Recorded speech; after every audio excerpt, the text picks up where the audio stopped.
Good morning दोस्तों। तो आज के इस वीडियो में हम सब जानेंगे, पिछले वीडियो में हम सब जान चुके थे कि वास्तविक संख्या क्या होता है, वास्तविक संख्या कितने प्रकार के होते हैं, तो ये सब हम सब जान चुके थे। तो आज उन्हीं संख्या को आज हम लोग थोड़ा विस्तार से डिस्कस करेंगे, तो आप लोग मेरे YouTube चैनल पर बने रहिएगा और बने रहिएगा एकदम शिद्दत से एनर्जी के साथ। सिखाएंगे आप लोग को अंक, संख्या, जितना भी संख्या, सब संख्या को विस्तार से सिखाएंगे ताकि आप लोगों का 20 में 20 ठोक दे, यानी 20 में 20 आना चाहिए।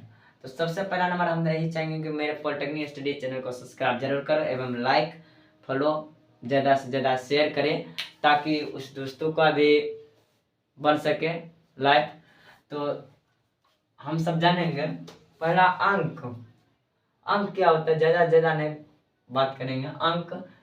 अंक 0 से 9 तक को अंक कहते हैं, 0 से 9 तक को अंक कहते हैं। अब हम सब जानेंगे कि अंकों की संख्या कितनी होती है। तो अंकों की संख्या टोटली 10 होती है। तो 10 जैसे 0 को भी ले लीजिए 1 से 9 तक, तो 0 और 9 जो हो पूरे हो गया 10। अब यही मैं पूछ देता है आप लोगों का सवाल कि बाबू बताओ 100 में कितने अंक हैं, 200 में कितने अंक हैं, 300 में कितने अंक हैं, 400 में कितने अंक हैं, 500 में कितने अंक। यही सारे सब सवाल पूछ देते हैं हम छोटे छोटे एग्जाम में भी। जैसे कि मान लीजिए संख्या, अब 0 से 9 तक तो ये तो अंक ही है, तो हम सब जानेंगे संख्या।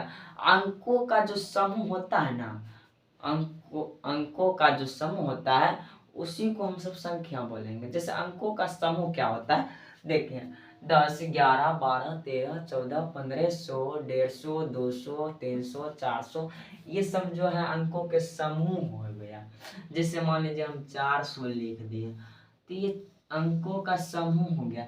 जैसे समूह किसे कहते हैं, अब आप लोगों का माइंड में चलता हुआ कि सर समूह क्या होता है। तो समूह जैसे आप लोग ने होता है ग्रुप कहते हैं ना, ग्रुप, तो उसी ग्रुप को ही समूह बोला जाता है। जैसे 5 लड़का एक जगह हो गया तो आप एक ग्रुप खोल दीजिए, 2 लड़का एक जगह हो गया ग्रुप हो गया, क्या इसी को कहते हैं ग्रुपिंग। ठीक, उसके बाद देखिए प्राकृत संख्या होता है। समूह तो हिंदी में आप लोग समझते नहीं होंगे, लेकिन ग्रुप अगर कह दे तुरंत समझ गया होगा क्योंकि बिहार के जो है बच्चा इंग्लिश ज़्यादा टच कर लेता है।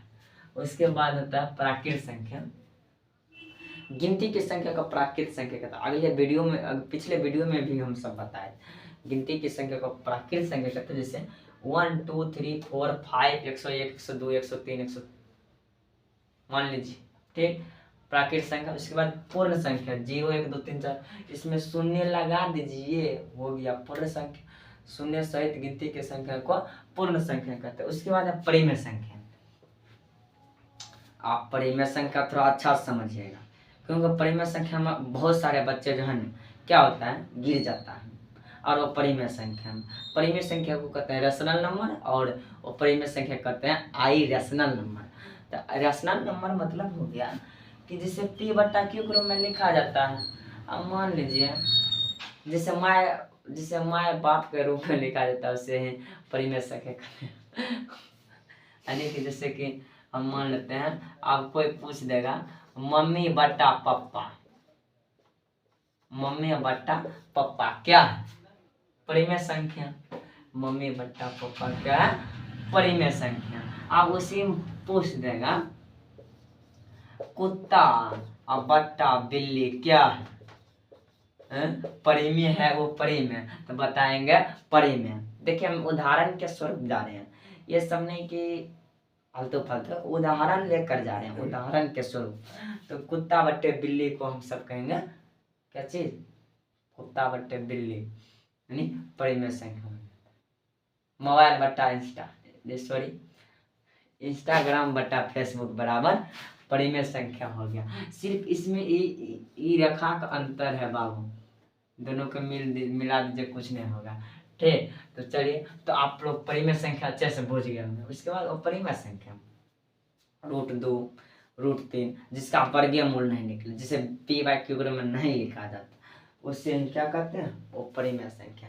जैसे मान लीजिए √2 का अपरिमेय संख्या निकलेगा, √2 का अपरिमेय संख्या नहीं निकलेगा, परिमेय संख्या क्या √2 का वर्गमूल नहीं निकलेगा, तो इसलिए हम इसको कहेंगे अपरिमेय संख्या। उसके बाद ध्यान दीजिए सम संख्या। तो सम संख्या आप लोग समझ गए होंगे, सम मतलब बराबर, हाँ, विषम मतलब नहीं बराबर। हाँ, अब बुझ जाइए सम संख्या क्या होता है, जिसमें 2 से पूरा भाग लग जाए, यानी बराबर हो जाए। जैसे मान हम ये सब सीखे थे ना, हाँ, शेष बच्चा नहीं बच्चा हो गया सॉरी सम संख्या, विषम संख्या मानिए,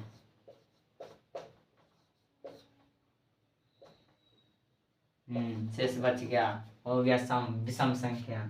उसके बाद अभाज्य संख्या और भाज्य संख्या पर हम थोड़ा विस्तार से चर्चा करते हैं, क्योंकि ये है थोड़ा ठीक। चलिए यहाँ तक समझ गया हमें।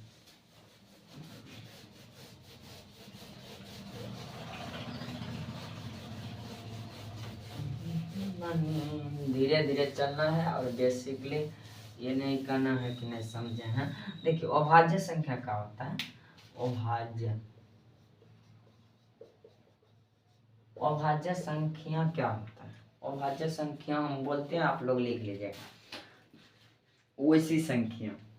वैसी संख्या जिसमें 2 अपवर्तक हो, वैसी संख्या जिसमें 2 अपवर्तक, वैसी संख्या जिसमें 2 अपवर्तक हो, वैसी संख्या जिसमें 2 अपवर्तक हो, उसे ही अभाज्य संख्या कहा जाता है। वैसी संख्या जिसमें 2 अपवर्तक हो, उसे ही अभाज्य संख्या कहा जाता है। अब कहेगा मास्टर अपवर्तक क्या होता है, ये तो हम नहीं समझे।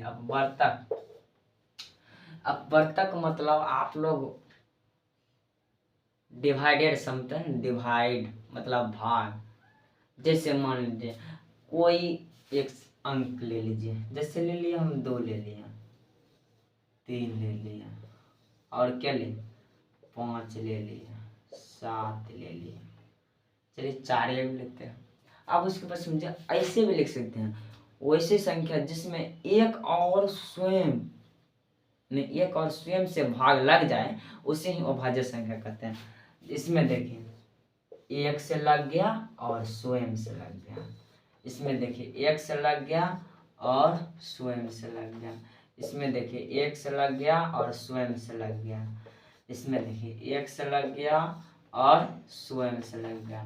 तो इसी को हम सब अपवर्तक कहते हैं, यानी अभाज्य संख्या कहते हैं, जिसमें 2 अपवर्तकों से अभाज्य संख्या कहते हैं। अब ऑब्जेक्टिव में क्या पूछता है, ऑब्जेक्टिव में आपको पूछ देगा, ऑब्जेक्टिव में आपको पूछ सकता है कि सबसे छोटी अभाज्य संख्या क्या है।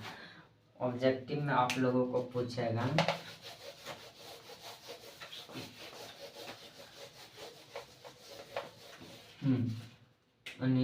अभाज्य संख्या क्या है, सबसे छोटी अभाज्य संख्या। तो सबसे जो छोटी अभाज्य संख्या है, सबसे छोटी अभाज्य संख्या जो है वह है 2, और सबसे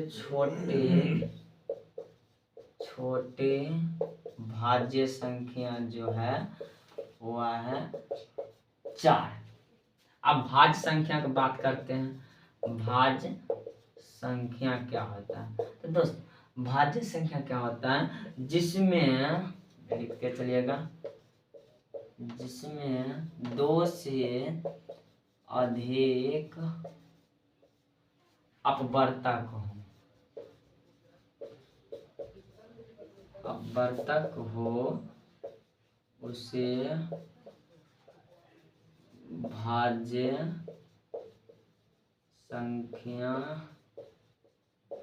कहते हैं। जैसे मान लीजिए 4 ले लीजिए, 6 ले लीजिए, 8 ले लीजिए, 10 ले लीजिए, 9 भी ले लीजिए, 12 ले लीजिए, 15, 14, 16 ले लीजिए, 18 ले लीजिए, 20 ले लीजिए। अब कहेगा मास्टर इसमें कैसे समझे कि हम सब 4 में हैं, 4 में कितने अपवर्तक है, ध्यान दीजिए। 4 में देखिए 2 से अधिक अपवर्तक है।